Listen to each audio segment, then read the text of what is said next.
Hi friends, welcome to my channel TN news. இன்றைக்கான வீடியோவில் நம்ம இதை பற்றி பார்க்க போகிறோன்னா, கர்ப்பிணி பெண்களுக்கு ரூபாய் 5000 தரக்கூடிய மத்திய அரசின் பிரதம மந்திரியின் மந்தன வந்தன யோஜனா என்ற ஒரு திட்டம் தான்.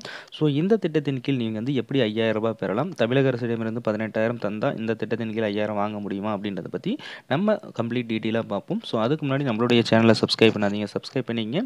இந்த ஒரு வீடியோவை ஸ்கிப் பண்ணாமல் பாருங்கள். வாங்க ஃப்ரெண்ட்ஸ், வீடியோக்குள்ளே போகலாம். ஸோ மத்திய அரசிடமிருந்து பார்த்தீங்கன்னா மந்தன வந்தன யோஜனா என்ற திட்டத்தின் கீழ் வந்து 5000 ரூபாய் வந்து கர்ப்பிணி பெண்களுக்கு வந்து தராங்க. இது எப்படி விண்ணப்பம் செய்யணும் அப்படின்னு பார்த்தீங்க அப்படின்னா, நீங்கள் முதல் குழந்தைக்கு மட்டும்தான் ஃபர்ஸ்ட் ஆஃப் ஆல் இது வந்து தகுதி அப்படின்ற மாதிரி சொல்லியிருக்காங்க. இது எங்கே போய் விண்ணப்பம் செய்யணும் அப்படின்னு பார்த்தீங்கன்னா, அங்கன்வாடியிலோ அல்லது பார்த்தீங்கன்னா நீங்கள் ஆரம்ப சுகாதார நிலையத்திலே பார்த்து விண்ணப்பம் செஞ்சுக்கலாம். எப்படி விண்ணப்பம் செய்யணும் அப்படின்னு பார்த்தீங்கன்னா, இது முதல் குழந்தைக்கு மட்டும்தான் வந்து எலிஜிபிள் அப்படின்ற மாதிரி சொல்லியிருக்காங்க. ஸோ நீங்கள் கன்சீவ் ஆனது அந்த ப்ரெக்னன்சி கார்டு மூலமாக கன்ஃபார்ம் ஆயிடுச்சு அப்படின்னா நீங்கள் வந்து ரிஜிஸ்டர் பண்ணியிருப்பீங்க. அந்த ரிஜிஸ்டர் பண்ணோடனே இந்த திட்டத்தின் கீழ் வந்து நீங்கள் வந்து விண்ணப்பம் செஞ்சிடணும். அப்படி விண்ணப்பம் செஞ்சிங்கன்னா 3 மாத கால இடைவெளிக்குள் பார்த்தீங்கன்னா உங்களுக்கு வந்து ரூபாய் 1000 ரூபாய் வந்து கொடுத்துருவாங்க.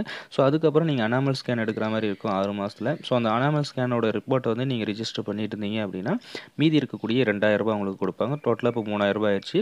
ஸோ மீதி 2000 எப்போ வரும் அப்படின்னு பார்த்தீங்கன்னா, உங்களுக்கு டெலிவரி முடிஞ்சு 1.5 வயசு உங்கள் குழந்தைக்கு ஆகி சொட்டு மருந்து விடும்போது தான் வந்து கன்ஃபார்ம் ஆயிடுச்சு அப்படின்னா அதை ரிஜிஸ்டர் பண்ணுவாங்க. ஸோ அந்த ரிஜிஸ்டர் பண்ணதுக்கப்புறம் தான் மீதி இருக்கக்கூடிய அந்த 2000 ரூபாய் வந்து உங்களுடைய வங்கி கணக்கில் செலுத்தப்படும் அப்படின்ற மாதிரி சொல்லியிருக்காங்க.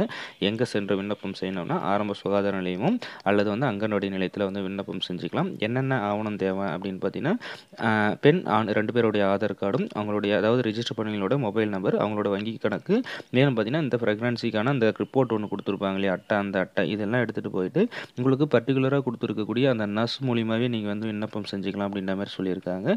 ஸோ மேலும் ஏதாவது தகவல் தேவைப்படுது அப்படின்னா நீங்கள் ஆரம்ப சுகாதார நிலையத்தில் அந்த வரக்கூடிய அந்த நர்ஸுங்களையோ அல்லது வந்து உங்களுக்கு பர்டிகுலராக ஒதுக்கப்பட்டுள்ள அந்த நர்ஸ் மூலியமாக இந்த மாதிரி பிரதம மந்திரியின் வந்தன யோஜனா திட்டத்தின் கீழ் எங்களுக்கு 5000 ரூபாய் பெறணும், என்னென்ன ஆவணம், மேலும் எப்படி விண்ணப்பம் செய்யணும்னு அவங்ககிட்டே கேட்டீங்க அப்படின்னா உங்களுக்கு வந்து விண்ணப்பம் செஞ்சு கொடுத்துருவாங்க.